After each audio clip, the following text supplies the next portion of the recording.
चलो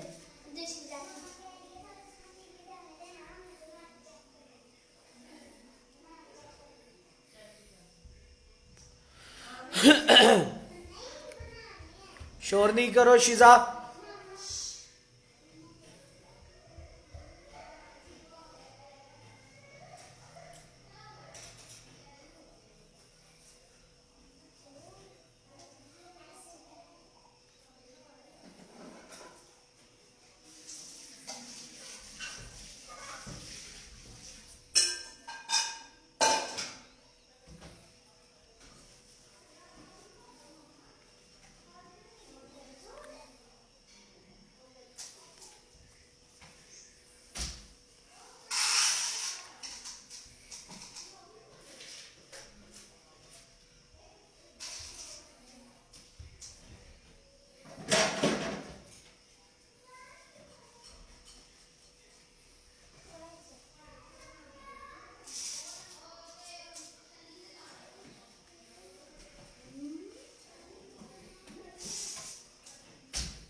जी अस्सलाम वालेकुम दोस्तों, कबूतरबाजी के राज और रमूज़ के यूट्यूब चैनल से आपका अपना दोस्त नदीम असगर आपकी खिदमत में हाज़िर है।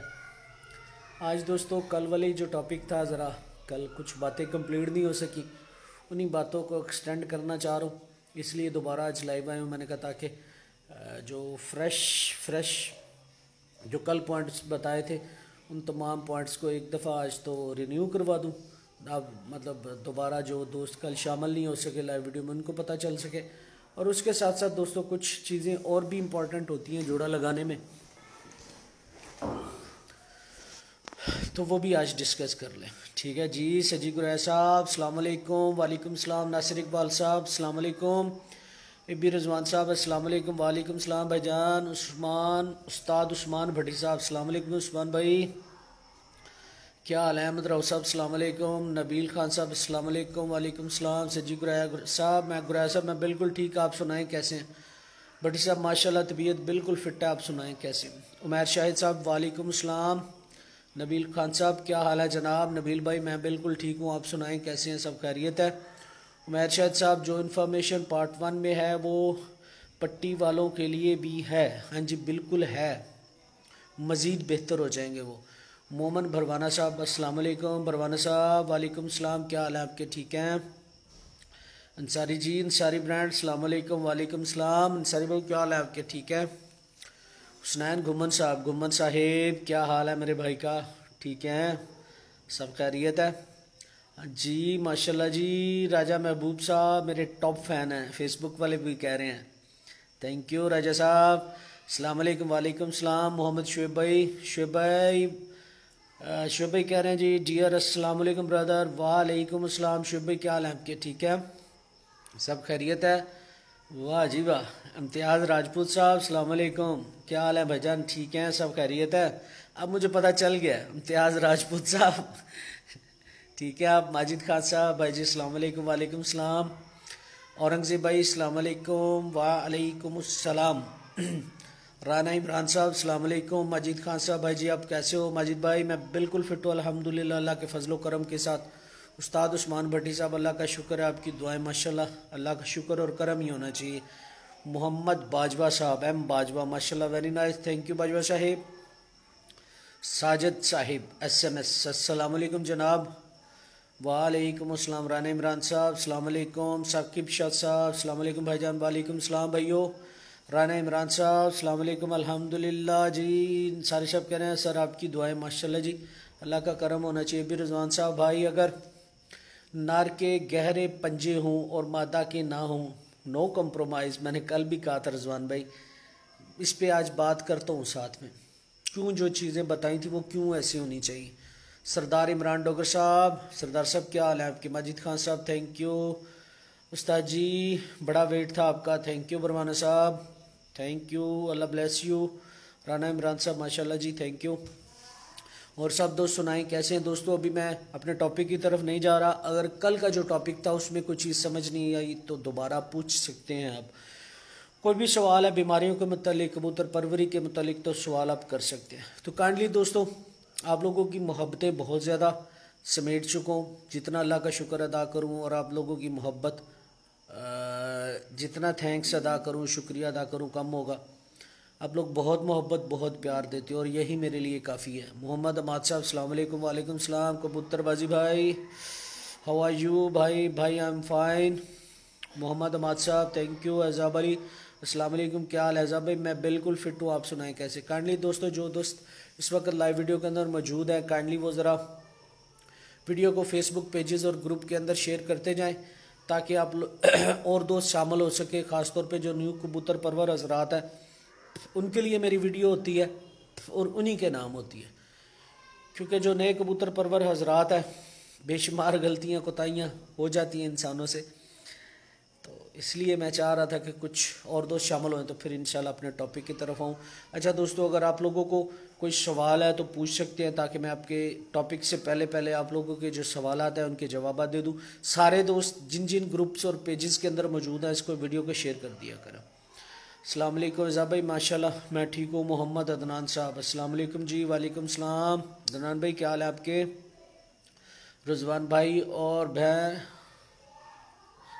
बहन और भाई का जोड़ा कभी भी नहीं लगा सकते। बाप बेटी का या फिर बेटे माँ का कभी जोड़ा नहीं लगाना चाहिए, कभी भी जोड़ा नहीं लगाना चाहिए। शानी शाह साहब माशाल्लाह जी, माशाल्लाह भाईजान अस्सलाम वालेकुम। वालेकुम सलाम। शनी भाई आप सुनाएं कैसे हैं? वाजिद अली खान साहब उस्ताद जी कैसे हो? वाजिद भाई अल्हम्दुलिल्लाह मैं ठीक हूँ, आप सुनाएं कैसे हैं? तुकीर हुसैन सर क्या हाल है? मैं ठीक ही तुकीर भाई। Ali Raza ढुड्डी nice thank you जी उस्ताद। ख्वाजा अकील बशीर साहब का इंटरव्यू करें सर, इंशाल्लाह जल्दी देता हूँ। ये थोड़ा सा कल ज़रा जलसा ये निकल जाना तो फिर इंशाल्लाह फिर चलते हैं आगे। इंटरव्यू इंशाल्लाह हफ्ते में 1-2 ज़रूर दिया करूँगा। अब्दुल्ला गुजर साहब थैंक यू। नुमान खान साहब अवान लकवे का क्या इलाज है? नुमान भाई मेरी ये पिछले 2-3 इंटरव्यू सब में मैंने लकवे का इलाज बताया हुआ है। हुसैन भट्ट साहब अस्सलाम वालेकुम। भट्ट साहब वालेकुम अस्सलाम। सुहेल सावल जी वालेकुम अस्सलाम। सुहेल भाई अंसारी जी, ख्वाजा साहब के पास भी काफ़ी इल्म है। बिल्कुल ऐसी है जी माशाल्लाह, बहुत दोस्तों के पास इल्म है अल्हम्दुलिल्लाह माशाल्लाह। मोहम्मद तारिक म्यू साहब अस्सलाम वालेकुम। तारिक म्यू साहब क्या हाल है आपके?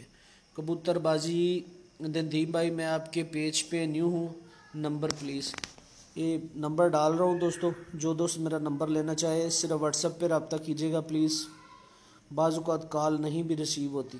03076887 ये दोस्तों मैंने नंबर डाल दिया। मोहम्मद अदनान भाई अल्लाह का शुक्र है मैं ठीक हूँ, आप कैसे? मैं ठीक अदनान भाई। हामिद शाह साहब सोकड़े का इलाज भाईजान आजकल सोकड़ा डायरेक्ट कभी भी नहीं होता, अंतड़ियों और पोट बंद की वजह से होता है। और उन कबूतरों को होता है जिन कबूतरों को ठंड लगी हो। अब ठंड कैसे लगती है? जिनके पंजे ठंडे हो जाते हैं, जिन कबूतरों के पंजे ठंडे हो जाते हैं उन कबूतरों को ये बीमारी आती है।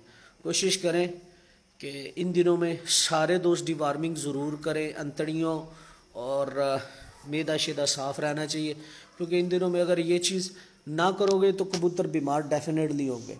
ये बात कन्फर्म 110% है, ठीक है? तो इसलिए जो दोस्त ऑक्साफैक्स के साथ करना चाहते हैं वो ऑक्साफैक्स से डिवार्मिंग करें। और इसके अलावा जो दोस्त ऑक्साफैक्स से नहीं करना चाहते तो वो लाजमी तौर पे एक दफ़ा जो सेब का सिरका है महीने में कम से कम, जो ये ठंड चल रही है, सेब का सिरके का 1 चम्मच 1 किलो पानी के अंदर ज़रूर इस्तेमाल करें, इंशाल्लाह फाका होगा।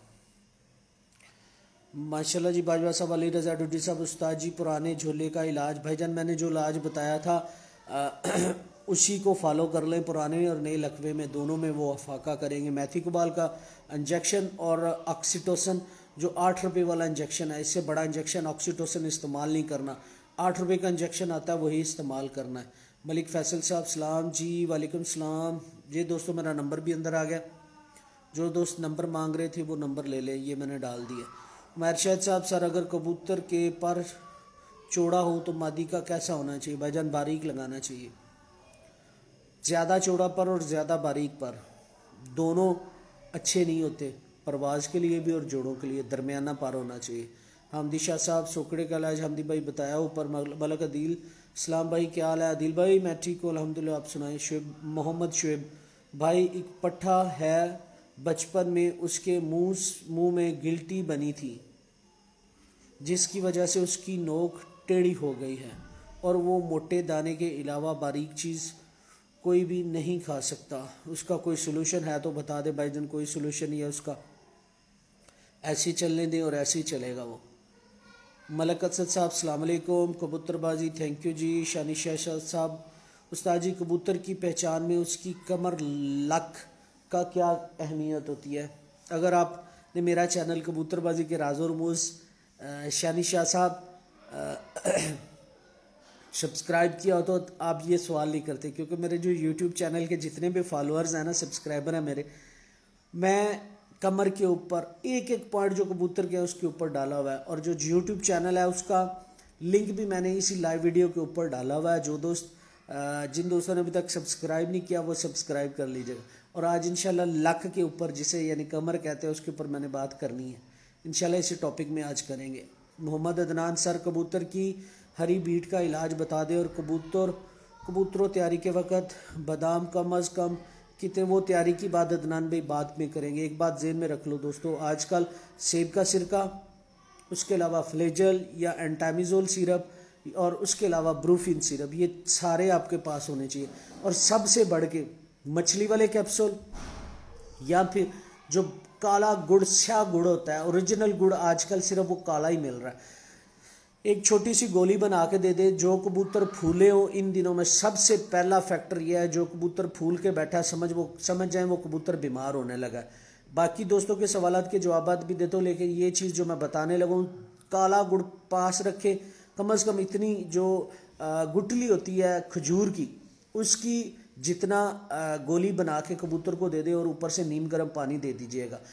गुड़, काला गुड़ लाजमी साथ रखे। अगर काला गुड़ नहीं कुछ दोस्तों को शहरों में बाजुकात मिलता तो फिर जो मछली वाले कैप्सूल होते हैं ना, मछली के तेल वाले कैप्सूल, वो पास हर खुड्डे में आजकल मौजूद होने चाहिए। जो कबूतर थोड़ा सा फूले उसे डाल दे, एक गोली दे दें, इंशाल्लाह ठीक हो जाएंगे। फैज़ान जट साहब उस्ताद जी जोड़ा लगाने में कबूतर का किरदार ज़्यादा है या मादी का? बाज़ जोड़ों के बच्चे पर साफ़ करके उड़ते हैं और बाज़ की पहली कली में भी बहुत तेज़ हो जाते हैं। भाईजान फैज़ान जट साहब ये बात आपका अच्छा सवाल है, लेकिन एक बात ज़हन में रखिएगा, कल अगर आपने लाइव वीडियो नहीं देखी तो मेरा वो कल वाला टॉपिक ज़रूर देखिएगा। उसमें मैंने क्लियर कट बताया है कि नर जिस्म देता है, आँख रंग पर जो है ना वो मादी देती है, ज़्यादा किरदार जो है वो मादी का होता है। ये बात कन्फर्म 110% कन्फर्म है, ये तो फितरी अमल है। देखिए भाई, नर ने जो स्पर्म देने होते हैं और ज़्यादा अंडा किसके जिस्म में बनेगा? मादी के जिस्म में ज़्यादा बनता है, पलपता है। तो जो ज़्यादा क्वालिटीज़ क्वांटिटीज़ होती है कुदरती तौर पे किरदार के अंदर जो करैक्टरिस्टिक होता है वो मादा का फितरी अमल है, वो ज़्यादा आना होता है, क्योंकि मादा ने अंडे सींचने होते हैं ज़्यादा और मादा के अंदर ही रिप्रोडक्शन का सारा सिस्टम होता है। तो इसलिए मादा अच्छी होनी चाहिए और ये फितरी अमल है, मादा ज़्यादा चीज़ें देती है। ठीक है, ठीक हो गया फैज़ान जट साहब। राजा महबूब सर कबूतर के नाखून एक रंग के हों या अलग-अलग और अलग रंग के होने चाहिए? भाईजान एक रंग के होने चाहिए, लेकिन भाइयों एक बात जेन में रख लो, ये समझ लो ये बात कि अब कबूतर प्योरिटी में ख़त्म हो चुके हैं। जो मर्जी कहता है मेरे पास असल कबूतर है, किसी के पास असल नहीं। जितनी भी नस्लें हैं नाम लेके बताओ मुझे कौन सी असल हालत में है? कोई भी नस्ल अब असल हालत में मौजूद ही नहीं है। जो जैनवन कबूतर हैं, जो असल कबूतर है, वो हमारी पैदाइश से पहले ही ख़त्म हो चुका है। जो असातिज़ा कराम ने अब हमें कबूतर मिले वो क्रासों में मिले हैं। जितने भी जोड़े, जितने भी कबूतर, जिस तरह का भी कबूतर है वो क्रास में हमारे पास आता है। ठीक है, इसलिए होता ही है कि उसके पीछे कौन सा कबूतर डला हुआ है तो हमें पता चलता है। या तो फिर अगर आप कह लें कि ये भी एक अच्छा सवाल आज राजा महबूब साहब ने किया है, मेरे टॉप फैन है, थैंक यू राजा साहब। एक और बड़ी अच्छी शानदार बात क्लिक की है कि अगर अच्छा ब्लड लाइन अच्छा होगा तो वो आपके पास रिजल्ट भी अच्छा देगा। लेकिन अब ब्लड लाइन की समझ कैसे करनी है, ये आसान तरीका मैं आपको बता देता हूँ। जो कबूतर आपके पास 2-3 पुश्तों में पड़ा हुआ है ना, उसकी ब्लड लाइन अच्छी है आपके पास। मसलन एक कबूतर है, उसका बाप भी था, आगे उसका बेटा, फिर उसका बेटा, और आगे पट्टियां पट्टे चल रहे हैं, तो वो अच्छी ब्लड लाइन आपके पास वो मौजूद है। क्योंकि अगर बाहर से कोई कबूतर लेके आते हैं तो कबूतर रंग ढंग डाल टूल से जो है ना, वो अलहदा एक टॉपिक है, उससे पता चलेगा। तो बेहतर होगा कि अपने कबूतरों को प्रेफरेंस दिया करें। जो आपके पास ज़्यादा कबूतर मौजूद हैं, जो आपके पास रिजल्ट दे रहे हैं एक अरसे से, उन कबूतरों को प्रेफरेंस दिया करें। यानी कि एक कबूतर का अब बाप भी उड़ा, उसका बेटा भी उड़ा, आगे उसके बेटे भी उड़ रहे, यानी कि 3-4-5 पुश्तों में वो कबूतर आपके पास रिजल्ट दे रहे हैं। तो इससे अच्छी ब्लड लाइन आपके पास हो नहीं सकती। क्योंकि जो बाहर से आपके कबूतर लेके आएंगे, फर्ज करें आप मुझसे ही कबूतर ले लेते हैं, मैं किसी की बात नहीं करता, तो मैंने तो उन्हें अपने तरीके से, अपने माइंडसेट से बनाया होगा। तो उसमें मैं आपको ये तो नहीं बताऊंगा कि इसमें मैंने ये भी पढ़ डाला, ये भी पढ़ डाला, ये भी पढ़ डाला, ये मैंने नई नस्ल बनाई है। मैंने अपनी भी कुछ नई नस्लें बनाई हुई हैं, लेकिन उसमें कैसे बनाया वो मैं डिस्क्लोज तो नहीं करूंगा। ये फितरी सा अमल है, कोई भी उस्ताद जो है ना ये चीज़ डिस्क्लोज नहीं करता कि ये नई ब्रीड मैंने बनाई है तो इसमें मैंने ये पढ़ डाला हुआ। तो इसलिए कोशिश किया करें कि जो अच्छी ब्लड लाइन, मसलन अच्छी ब्लड लाइन कैसे आप उसे कहेंगे, जो कबूतर 3-4-5 नस्लों से आपके पास चले आ रहे हैं, अच्छे रिजल्ट दे रहे हैं, आगे उन कबूतरों में बाहर का कोई ब्लड अगर आपने इंक्लूड करना है तो वो इस तरह आप कर सकते हैं। ठीक है, राजा साहब का सवाल क्या था? सर कबूतर की नाखून एक रंग के होने चाहिए। अब नाखून एक रंग के होने चाहिए, मैं नहीं कहता नहीं होने चाहिए, लेकिन मैंने बदरंगे मतलब मुख्तलिफ रंगों के जिन कबूतरों के नाखून थे वो भी उड़ते देखे हैं। अब फर्ज कर लेते हैं हर कबूतर का नाखून जो है ना वो काला नहीं होता, कुछ कबूतरों के नाखून काले चिट्टे होते हैं, मिक्स। एक ही नाखून काला भी होता है और साथ में थोड़ा सा उसमें सफ़ेदी माइल भी होता है, या फिर थोड़ा सा चिट्टा भी जिसे कहते हैं साफ नाखून, वो भी होता है। तो फिर उसका क्या फैक्टर होगा? नाखून का काम पंजों को कंट्रोल करना और बड़ा ज़रूरी है। इसके ऊपर भी इंशाल्लाह कोई वीडियो ज़रूर डालूंगा। अच्छा, इसके अलावा दोस्तों काइंडली जिन दोस्तों ने अभी तक वीडियो को शेयर नहीं किया फेसबुक पेजेस और ग्रुप के अंदर, आपसे रिक्वेस्ट है कि लाजमी वीडियो को शेयर किया करें, ताकि वो दोस्त जो नए कबूतर परवर हैं, जिन्होंने अभी को शौक शुरू किया है, वो भी हमारे साथ आ सके और उनका भी फ़ायदा और भला हो सके। अंसारी ब्रांड सर मेरे पेज बनाया है, सानू भी फॉलो कर दियो। ठीक हो गया अंसारी साहब। सुहेल भाई सर कबूतर की कौन सी पलक अच्छी होती है? भाईजान एक बात ध्यान में रख लीजिएगा, अच्छी पलक का जो रंग है ना, जो बेस्ट रंग है, मैं उसे अवॉइड गर्दान तो मेरे उस्ताद जो है ना वो पीली पलक कहते हैं अच्छी होती है। ये 2 पलकें बेहतरीन होती हैं, इनका कोई सानी नहीं। लेकिन जो काली पलक होती है वो सनप में आ जाती है, खूबसूरती में आती है। तो पलकें बारीक होना बेहद ज़रूरी है। अब एक बात ज़हन में रख लीजिएगा, अगर पलक ऑफ वाइट कलर में नहीं या पीली पलक के अलावा काली पलक आप इंतखाब करेंगे, मुझे भी वैसे काली पलक पसंद है, लेकिन मैं ये नहीं कह रहा कि मुझे नहीं पसंद, मुझे भी काली, मैं अपने कबूतरों में खुद बनाता हूँ। बाज़-औक़ात काली पलक के जोड़ा इस तरह लगाया जाता है कि काली पलक बने, मुझे भी पसंद है, मेरे उस्तादों को भी पसंद है। लेकिन ये ख्याल करें कि जब गर्मी पड़ेगी ना तो ऑफ वाइट पलक सबसे बेहतरीन जाएगी, ऑफ वाइट पलक सबसे बेहतरीन जाएगी। तो कीर हुसैन साहब सर बच्चों की आंखें बंद क्यों ख़राब हो रही हैं? भाईजान इन दिनों में एक तो आप लोग खुड्डे नहीं साफ़ करते, मुझे तो ये नहीं समझ आता, जो दोस्त ये कहते हैं मंतक लॉजिक, ये आज से नहीं, मैं शुरू से ये सुनता आया हूँ कि भाई कबूतरों के खुड्डे इन दिनों में साफ़ नहीं करते। कौन कहता है नहीं साफ़ करते? गंदगी में हमेशा जरासीम ज़्यादा बढ़ते हैं और ज़्यादा फैलते हैं और ज़्यादा बीमारियां पैदा होती है। खुड्डे साफ रखा करें कबूतरों के अंदर। इन दिनों में अगर आप खुड्डे साफ नहीं करेंगे तो ऑटोमेटिकली सिज्जल पैदा होगी, यानी कि नमी पैदा हो जाएगी खुड्डे के अंदर, जिससे कबूतर बीमार होंगे, उनके पंजे ठंडे होंगे और बेशुमार बीमारियां पड़ेंगी, जिससे हबस बनेगा और हबस की वजह से कबूतर की आंखें ज़्यादातर ख़राब होती हैं। गोली लिख लें, ऑफ्लाबिड गोली, जिन कबूतरों की सारी उम्र की आंखें ख़राब है, ऑफ्लाबिड OFLABID, ऑफ्लाबिड 18 रुपये की ये गोली है।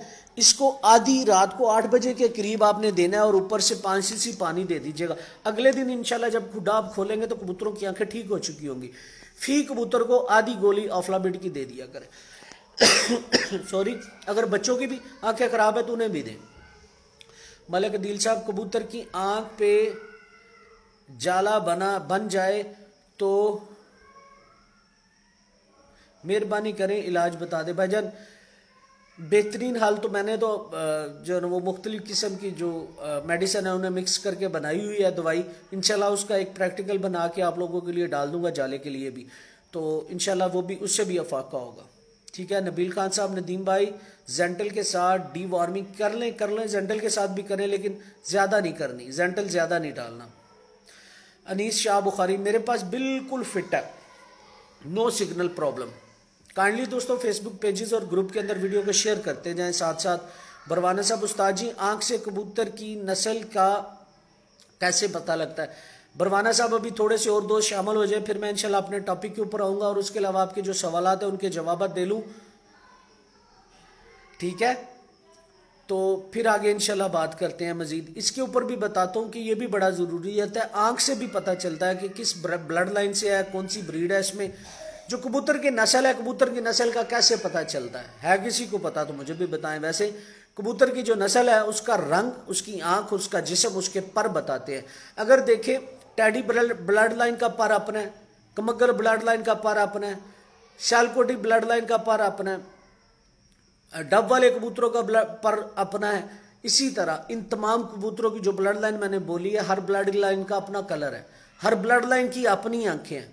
इसी तरह अच्छी जो कबूतर की शिनाख्त के लिए सबसे पहले और अहम चीज़ ये भी ज़रूरी होती है कि हमें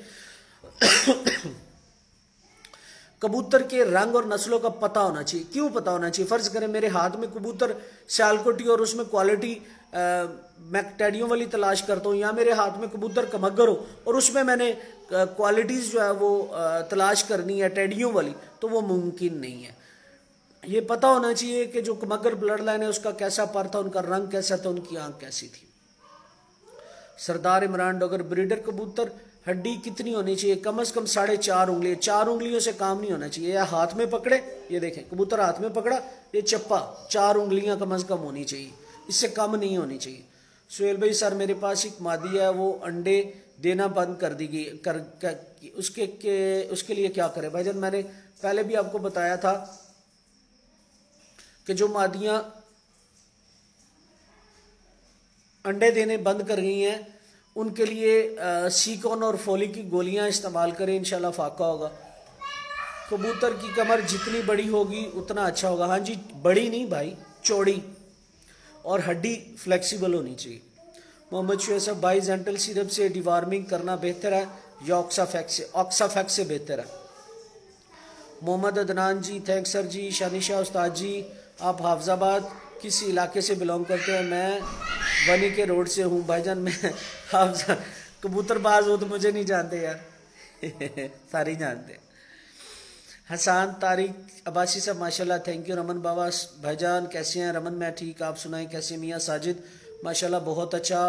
हमाद दादी, अस्सलाम वालेकुम। जागली कबूतर, सरफराज अहमद हंजरा, सलाम सर, वालेकुम सलाम। मोहम्मद शबाज साहब, सरदार इमरान डोगर साहब, कबूतर की वापसी का कहाँ से पता चलता है? पूरा जिस्म कबूतर का बताता है कि उसमें वापसी कितनी है, सिर्फ आंख के अलावा नहीं, बाकी हर चीज़ें भी पूरी होनी चाहिए। मोहम्मद लियाज साहब, थैंक यू। माजिद खान साहब, थैंक यू। दिल राजपूत साहब, अस्सलाम वालेकुम उस्ताद जी। वालेकुम सलाम। भाई बाटर कबूतरों का कैसा पता चलता है? माजिद क्या कहना चाह रहे हो, नहीं समझ आई। कबूतर पर सलाम जनाब। लाइन ब्रीड भी अक्सर ये होता है कि एक नेल वाइट और एक ब्लैक निकल आए। भजन लाइन ब्रीड में एक बात ज़हन में रख लीजिएगा, जिस ब्रीड का आपने लाइन ब्रीड करनी है, जिस ब्रीड की आप लाइन ब्रीड करने लगे हैं, अगर उनके नाखून सफ़ेद और काले हैं तो वो लाइन ब्रीड नहीं होगी, वो क्रॉस ब्रीड ही होगी।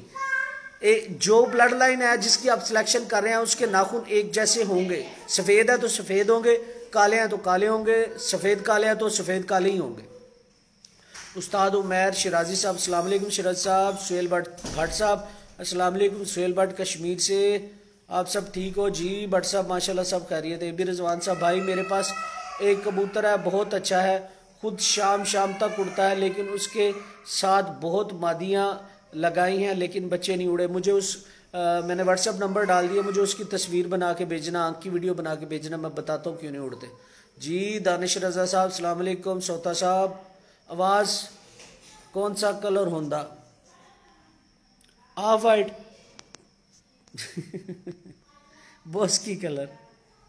अनीस शाह साहब आपकी अपनी पलक बहुत मोटी है। जी बिल्कुल, वक्त के साथ हो जाती है। दानिश भाई थैंक यू। वजात लतीफ़ साहब पट्टे का इंजेक्शन बता दें उस्ताद जी, हमारे 6 बच्चे तक उड़ते हैं लेकिन फेटा हो गया, ये क्या कहना चाह रहे हैं? जी वजात भाई ठीक हो गया सर, बच्चों की आंखें बंद क्यों ख़राब होती हैं? बता दिया ऊपर। तो कीश भाई, वजात भाई लकवा, उस्ताद जी लकवा, रफ़ान राना साहब, वजात भाई लकवे का, राना शहजाद अस्सलाम वालेकुम भाईजान थैंक यू। नबील खान साहब जेंटल कितनी मिकदार? भाई जेंटल से बेहतर ऑक्सोफेक्स इस्तेमाल करें। पंकज जी, पंकज साहब, मोहम्मद शोएब इशाक सर जी, सोकड़े का इलाज भाई ऊपर बताया। तस्लीम हुसैन साहब सलाम भाईजान क्या हाल है? तस्लीम साउथ अफ्रीका से। वजात लतीफ़ फेटे का इलाज बता दी। कबूतरों को फेटा कम होता है, ना होने के बराबर होता है, इसलिए इलाज क्या बताऊँ। फेटा बड़े जानवरों को होता है, घोड़ों को और कुछ बाजुकात जो है कुत्तों को भी फेटा होता है, परिंदों को नहीं होता, बहुत कम होता है। वजात लतीफ़ साहब उस्ताद फेटे का बताया भाई, अभी बताता हूँ थोड़ी देर। मैक्सिमम एज कितनी हो कबूतर की? भाईजान मुख्तलिफ पास, मेरे पास तो तकरीबन 26 साल से कबूतर चला आ रहा है। बहुत आला थैंक यू जी। कमर अवान साहब अस्सलाम वालेकुम भाई, जेंटल के बाद कुछ आए तो नहीं देना चाहिए? नहीं भाईजान। अब्दुल सत्तार साहब, कमर अवान साहब भाई जी मेरे कबूतरों को शोकड़ा हो रहा है भाईजान ऊपर बताया। जमशेद जवेद साहब भाई जिस पिजन के 10वें पर जी दोस्तों, अब मैं कोशिश करूंगा, आपकी आंखों में ग्रीसीपन पूरा है, ठीक है रमन, ये तेरे देखने की बात है। अनीस शाह साहब लकवा जी भाईजान। अच्छा दोस्तों, अब मैं आऊँगा अपने टॉपिक की तरफ, क्योंकि आप लोगों के सवालात के जवाबात काफ़ी हो गए, तकरीबन आधा घंटा हो गया। अब जिसका सवाल का जवाब रह जाए तो फील नहीं करना भाइयों। अब मैं अपने टॉपिक की तरफ आना चाह रहा हूँ, क्योंकि कल मैंने जो चीज़ें बताई थी उनको समअप भी करना है, और उसके साथ साथ जो मज़ीद चीज़ें हैं उनको भी आज हमने डिस्कस करना है, ठीक है दोस्तों। काइंडली ज़रा फेसबुक पेजेस और ग्रुप के अंदर वीडियो को शेयर कर दे ताकि ज़्यादा से ज़्यादा दोस्त शामिल हो सके। मेरे प्यारे भाई, मैं कह रहा हूँ, अगर मैंने अपने घर के बटेरे कबूतर के साथ किसी और घर की बटेरी मादी लगाई है तो तब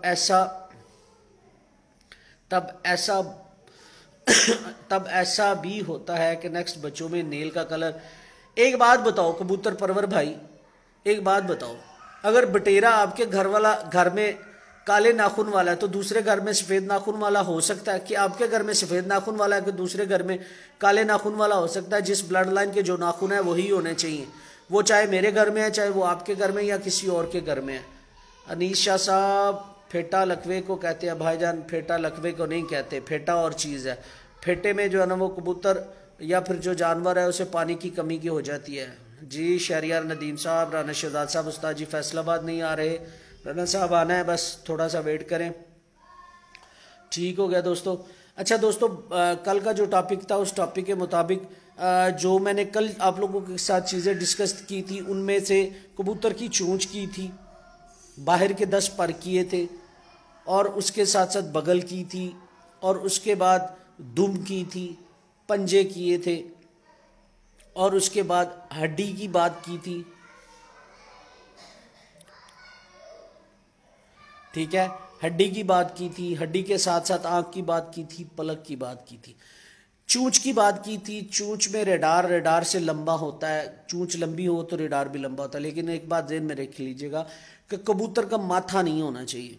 जो कबूतर आप लोग जोड़ों में लगा रहे हैं ना, उसका माथा नहीं होना चाहिए, उसकी पेशानी नहीं होनी चाहिए, उसकी पेशानी के ऊपर चूंच होनी चाहिए। रिपीट करने लगूँ, जिस कबूतर को हम जोड़ों में लगा रहे हैं उसकी पेशानी नहीं होनी चाहिए।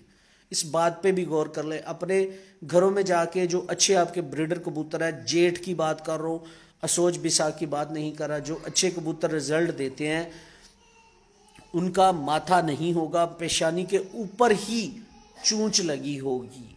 110% ये बात देख लीजिएगा अपने घरों में जाके। जिन कबूतरों की पेशानी नहीं होती या पेशानी के ऊपर चूंच लगी होती है वो हमेशा अच्छे कबूतर होते हैं। उसके बाद दोस्तों, अच्छे ब्रीडर कबूतर के लिए जो कुंदा है जिसके ऊपर पर लगे होते हैं, कुंदे का कम से कम 2 इंच का होना लाजिम है। जो कबूतर ब्रीडर हैं उनके कुंदे का 2 इंच होना, ये वाला जो पट्ठा होता है, ये वाला जो पट्ठा होता है कबूतर का जिसके ऊपर पर लगे होते हैं, जो कुंदा जिसे कहते हैं, उस कुंदे को कम से कम 2 इंच होना चाहिए, इतना चौड़ा होना चाहिए। ये देख रहे हैं, इतना चौड़ा होना चाहिए। अपने कबूतरों में जाके देख लीजिएगा, जो चैंपियन कबूतर होंगे उसका कुंदा 2 इंच कम से कम होगा। ठीक है, कुंदा चौड़ा होना चाहिए और बिल्कुल उसके ऊपर गोश्त नहीं होना चाहिए। जिन कबूतरों के कुंदे के ऊपर गोश्त आना शुरू हो जाता है वो गलत जोड़े लगते हैं तो गोश्त आना शुरू होता है, वरना नहीं आता। ये बात ध्यान में रख लीजिएगा। इन ब्रीड से भी आता है, लाइन ब्रीड से भी आता है। फिर बता रहा हूँ, इन ब्रीड से भी आता है और लाइन ब्रीड से भी आता है।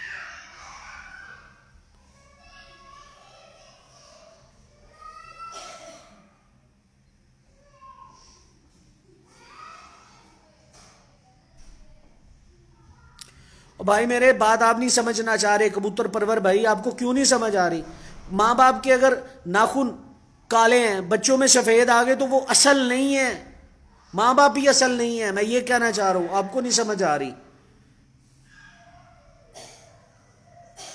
कुंदा जो है ना वो बिल्कुल बारीक होना चाहिए, बिल्कुल पेपर की तरह मानिंद हो, मजबूत हो, पेपर की मानिंद हो, उसके ऊपर गोश्त नहीं आना चाहिए। जब गोश्त आ गया तो समझो।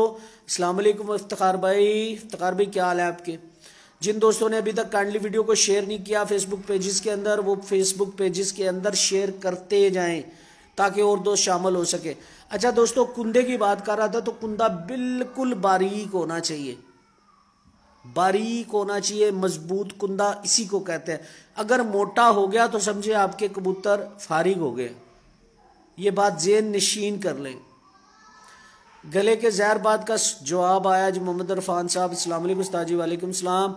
गले के ज़हर बाद के लिए मैंने पहले भी बताया हुआ है। सलमान सैद साहब, आप लगता है पहली दफ़ा मेरे साथ आए हो। रैथ्रोसिन की सफ़ेद कलर की गोली, उसे पीस लेना है। रैथ्रोसिन की सफ़ेद कलर वाली गोली, उसको पीस लेना है और उसके अंदर डॉक्सी का एक कैप्सूल मिक्स कर लेना है, पाउडर बना लेना है। और साथ में पल्मोनोल का सिरप लेना है। कौन सा सिरप लेना है? पल्मोनोल का सिरप लेना है। पहले 1 सीसी पल्मोनोल का सिरप देना है और उसके ऊपर चुटकी पकड़ के जो आपने पाउडर बनाया होगा, रैथ्रोसिन सफ़ेद कलर की गोली और उसके साथ साथ जो डॉक्सी कैप्सूल है, इसका जो पाउडर बनाया उसके गले के अंदर फेंक दीजिएगा। 2 से 3 दिन के अंदर गले का जहर बात है, कुछ भी है, कैंकर भी है, सब कुछ इससे ख़त्म हो जाएगा। हमेशा आप लोगों को दोस्तों सस्ती दवाई बताऊंगा जिसका रिजल्ट अच्छा और आजमूदा होगा। गले का जहरबाद है, कैंकर है, कुछ भी है, गले में खरखर है, रैथ्रोसिन की सफ़ेद कलर वाली गोली पीस लेनी है, पाउडर बना लेना है। डॉक्सी कैप्सूल सब्ज रंग का आता है 2-3 रुपए का, उसको अंदर खोल लेना है। 1 गोली और 1 डॉक्सी कैप्सूल, जो आपने पाउडर बनाया होगा सफ़ेद कलर वाली गोली का, उसके अंदर आपने डॉक्सी कैप्सूल खोल देना है, पाउडर मिक्स कर लेना है और साथ में पल्मोनोल सिरप लेना है। ये खांसी का सिरप है, हर मेडिकल स्टोर से ये दवाइयाँ आसानी से मिल जाएगी। पहले 1 सीसी पल्मोनोल सिरप देना है, सुबह और शाम भी देना है। और रात अगर पल्मोनोल सिरप आपने सुबह भी दिया है, रात को भी है, इसी तरह जो पाउडर की चुटकी है वो सुबह भी देनी है और रात को भी देनी है। इंशाल्लाह अल्लाह ने चाहा तो 1 दिन के अंदर ही अफाका होगा और कबूतरों की तबीयत बेहतर होती नजर आएगी। अब बात कर रहा था मैं कुंदे की। अब दोस्तों ऊपर भी एक दोस्त ने सवाल किया, ऊपर भी एक दोस्त ने सवाल किया, कबूतर की रीढ़ की हड्डी कहाँ होती है? कबूतर की रीढ़ की हड्डी दोस्तों कमर में होती है और ये सबको ही पता। नीचे वाली हड्डी बॉडी स्ट्रक्चर है, ऊपर रीढ़ की हड्डी है। जो रीढ़ की हड्डी है, जितनी अहमियत नीचे वाली हड्डी रखती है, जिसे हम कश्तीनुमा या गोल हड्डी कहते हैं, उससे कहीं ज्यादा जो ऊपर वाली रीढ़ की हड्डी है ना, जो कमर की हड्डी है, उससे कहीं ज्यादा अहमियत रखती है। वो किस लिए भाई? जो रीढ़ की हड्डी होती है उसी ने परों को सपोर्ट करनी होती है, उसी ने बॉडी स्ट्रक्चर को सपोर्ट करनी होती है, पूरे के पूरे जिस्म को रीढ़ की हड्डी ने सपोर्ट करना होता है। अब जो रीढ़ की हड्डी है उसका किरदार क्या? कबूतर उड़ेगा तो सपोर्ट करेगी रीढ़ की हड्डी।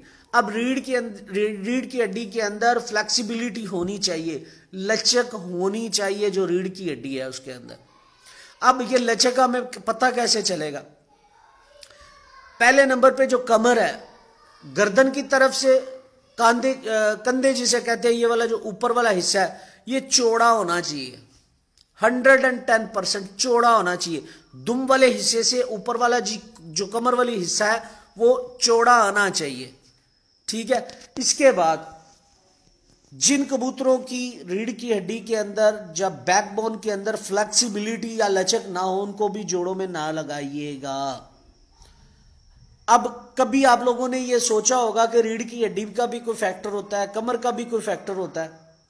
कभी किसी ने नहीं सोचा होगा, ना कभी आप लोगों को बताएगा कोई। ये पॉइंट मेरा लिख लीजिएगा, जे निशीन कर लीजिएगा, अपने घरों में जाके तजर्बा कर लीजिएगा। जो कबूतर आपके अच्छा रिजल्ट दे रहे हैं, शाम तक की परवाजें जेठ में दे रहे हैं, उनकी हड्डी देखिएगा। कबूतर को हाथ में पकड़ा ऐसे करके, ये जो अंगूठा है, कबूतर को दोनों हाथों में पकड़ लीजिएगा, जैसे ये मैं हाथ आपको दिखा रहा हूं, ये देखिए। जैसे ही कबूतर पकड़ते हैं ना, कबूतर को पकड़ लीजिएगा और इस थंब को, इस अंगूठे को और साथ में दूसरे अंगूठे को भी, जो रीढ़ की हड्डी होगी उसके ऊपर थोड़ा सा प्रेशर डेवलप कीजिएगा, थोड़ा सा उसके ऊपर प्रेशर डालिएगा, तो वो रीढ़ की हड्डी ऑटोमेटिकली ऊपर नीचे होना शुरू हो जाएगी। ये फ्लेक्सिबिलिटी है जो रीढ़ की हड्डी के अंदर मौजूद होती है। अब हर कबूतर के अंदर ये फ्लेक्सिबिलिटी नहीं होगी। जो कबूतर गर्मियों में शाम तक नहीं उड़ते होंगे, कम वक्त देते होंगे, उनकी रीढ़ की हड्डी सख्त होगी, स्ट्रेटन होगी। रीढ़ की हड्डी सख्त होगी और स्ट्रेटन होगी, सीधी होगी। और जिन कबूतरों की रीढ़ की हड्डी फ्लेक्सिबल होगी, वो गर्दन से नीची, कमर दरमियान में से ऊंची और दुम की तरफ से नीची होगी। ये वाली शेप होगी उस हड्डी की। महसूस करके देख लीजिएगा, हाथ लगा के देख लीजिएगा, जैसे मैंने बताया। अंगूठे का जो प्रेशर है वो प्रेशर भी डाल के देख लीजिएगा। उस रीढ़ की हड्डी के अंदर फ्लेक्सिबिलिटी मौजूद होगी, जिसे हम लचक कहते हैं, लचक होगी। और जिन कबूतरों की रीढ़ की हड्डी बिल्कुल सीधी है या दरमियान में से ऐसे खम आ रहा है, दरमियान में से नीचे बैठी हुई है, वो भी हड्डी अच्छी नहीं होती, वो भी कबूतर जोड़ों के लायक नहीं होते। जो कबूतर नर मादा फ्लेक्सिबल हड्डी के होंगे वो कबूतर अच्छा रिजल्ट देंगे और हमेशा अच्छे बच्चे ही पैदा करेंगे। हाँ जी रफ लाला साहब, अस्सलाम वालेकुम। वालेकुम सलाम लाला साहब, क्या हाल है आपके? ठीक है। फिर रिपीट कर रहा हूं, रीढ़ की हड्डी लचकदार होनी चाहिए, जैसे बताया उसके अंदर फ्लेक्सिबिलिटी चेक कर लीजिएगा। फ्लेक्सिबिलिटी ना हो कभी जोड़ों में ना लगाइएगा। दोनों अंगूठों से उसके ऊपर प्रेशर डेवलप कीजिएगा, उसके अंदर आपको लचक महसूस हो जाएगी, उसके अंदर लचक महसूस हो जाएगी। अगर रीढ़ की हड्डी कमर में से नीचे बैठी हुई है तो भी जोड़ों में नहीं लगाना, कभी भी अच्छा रिजल्ट नहीं देंगे वो कबूतर। अगर रीढ़ की हड्डी गर्दन के पास से नीचे, दरमियान में से थोड़ी सी ऊपर और दुम की तरफ से फिर नीचे होगी, वो अच्छी कमर और अच्छी फ्लेक्सिबिलिटी वाले कबूतर होंगे। आज मैंने आपको 2 पॉइंट बताए हैं जोड़ा लगाने के, अभी मैंने आगे चलना है। 2 पॉइंट बताए हैं। पहला, जो कुंदा है बिल्कुल बारीक और 2 इंच होना चाहिए, इतना कम से कम चौड़ा होना चाहिए, तो कबूतर चैंपियन बनेंगे, वरना नहीं बनेंगे। रीढ़ की हड्डी कमर चौड़ी होनी चाहिए आगे से और पीछे से बंद होनी चाहिए, यानी कि कम होनी चाहिए। रीढ़ की हड्डी के अंदर लचक होनी चाहिए, दरमियान में से ऊपर और दुम की तरफ से और गर्दन की तरफ से नीचे। अगर दरमियान में से नीचे है, दुम की तरफ से और गर्दन की तरफ से ऊंची है, तो भी आपने जोड़ा नहीं लगाना। अपने चैंपियन कबूतर घर जाके आज देखिएगा, अगर घरों में बैठे हुए तो मेरी वीडियो के बाद ये जरूर देखिएगा। अच्छा दोस्तों, इसके अलावा हम कबूतरबाजों को बहुत ज्यादा सामना करना पड़ता है कुछ चीजों का, क्योंकि जिस दौर में या जिस टेनोर के अंदर हमारी बारी आई है कबूतरबाजी करने की, जो ओरिजिनल ब्लड लाइन है, ओरिजिनल ब्रीड्स है, वो तकरीबन खत्म हो चुकी है, 110% खत्म हो चुकी है। किसी भी ब्रीड का नाम लो, वो क्रॉस में मिलेगी आपको, अपनी असल हालत में नहीं मिलेगी। उनमें से निकालना कैसे है फिर किसी दिन बताऊंगा प्रैक्टिकल के साथ।